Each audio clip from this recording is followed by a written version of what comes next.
Hello guys, ഇന്ന് Sunday ആയതുകൊണ്ട് നമ്മൾ ഔട്ടിങ്ങിന് പോവാണേ. നാട്ടിലാവുമ്പോഴേ എല്ലാ ഞായറാഴ്ചയും പള്ളിയിൽ പോകാൻ പറ്റും, പക്ഷേ ഇവിടെ അതിന് പറ്റത്തില്ല. അതിൻ്റെ വിഷമമൊക്കെ നമുക്കുണ്ട്. അങ്ങനെ നമ്മൾ ചെന്നൈയിലെ തന്നെ ഏറ്റവും ഫേമസ് ആയിട്ടുള്ള സെൻറ് തോമസ് മൗണ്ട് എന്ന് പറഞ്ഞ ചർച്ചിലോട്ടാണ് പോകാൻ പോകുന്നത്. അതിനുവേണ്ടി മെട്രോയും ട്രെയിനും ഒക്കെ കയറി നമ്മൾ പൊയ്ക്കൊണ്ടിരിക്കും. നമ്മുടെ കോളേജിൽ നിന്ന് കുറച്ച് ഡിസ്റ്റൻസ് ഉണ്ട് കേട്ടോ പോകാൻ. ഈ കാണുന്ന മലയുടെ മേളിലാണ് പള്ളി കേട്ടോ. സോ ഈ വഴിയാണ് നമ്മൾ മലയിലോട്ട് പോകുന്നത്.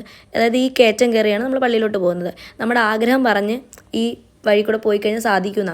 പിന്നെ ഇവിടെ പള്ളി റിനോവേറ്റ് ചെയ്ത് പണിതുകൊണ്ടിരിക്കുന്നതുകൊണ്ട് കുർബാന വെളി വെച്ചാട്ടോ നടന്നത്. പള്ളിയുടെ തൊട്ട് താഴെ തന്നെ ചാപ്പലും മ്യൂസിയം ഒക്കെ ഉണ്ടായിരുന്നു. ഈ മ്യൂസിയത്തിൽ ഈ പള്ളി സ്ഥാപിതമായതിനെ പറ്റിയൊക്കെ ഉള്ള ഡീറ്റെയിൽസ് ആയിട്ടുള്ള ഹിസ്റ്ററിയാണ് കൊടുത്തേക്കുന്നത്. അവിടെ നമ്മളതൊക്കെ കയറി കണ്ട് ഈവൻ അന്ന് കാലത്ത് യൂസ് ചെയ്തിരുന്ന കോപ്പർ കോയിൻ വരെ അവിടെ ഉണ്ട് ഗൈസ്. ചെന്നൈ ഇൻ്റർനാഷണൽ എയർപോർട്ടായ മീനമ്പാക്കം എയർപോർട്ടിൻ്റെ തൊട്ടടുത്താണ്. സോ ടേക്ക് ഓഫ് ഒക്കെ ഈ പള്ളിയുടെ ഫ്രണ്ടിൽ നിന്ന് നന്നായിട്ട് കാണാം കേട്ടോ. അങ്ങനെ പ്രാർത്ഥിച്ച് മലയുടെ താഴെ വന്നപ്പോൾ അവിടെ വീണ്ടും 2 പള്ളികളുണ്ടായിരുന്നു കേട്ടോ. നമ്മൾ അവിടെയും കയറി പ്രാർത്ഥിച്ചു. പള്ളി പോകുന്നതുകൊണ്ട് രാവിലെ ഒന്നും കഴിക്കാത്തതുകൊണ്ട് നല്ല വിശപ്പുണ്ടായിരുന്നു ഗൈസ്. അതുകൊണ്ട് നമ്മൾ കുൽഫി ഐസ്ക്രീമും കഴിച്ചുകൊണ്ട് ഈ ചെന്നൈ മൊത്തത്തിലൊന്ന് വീക്ഷിച്ചു ഗൈസ്.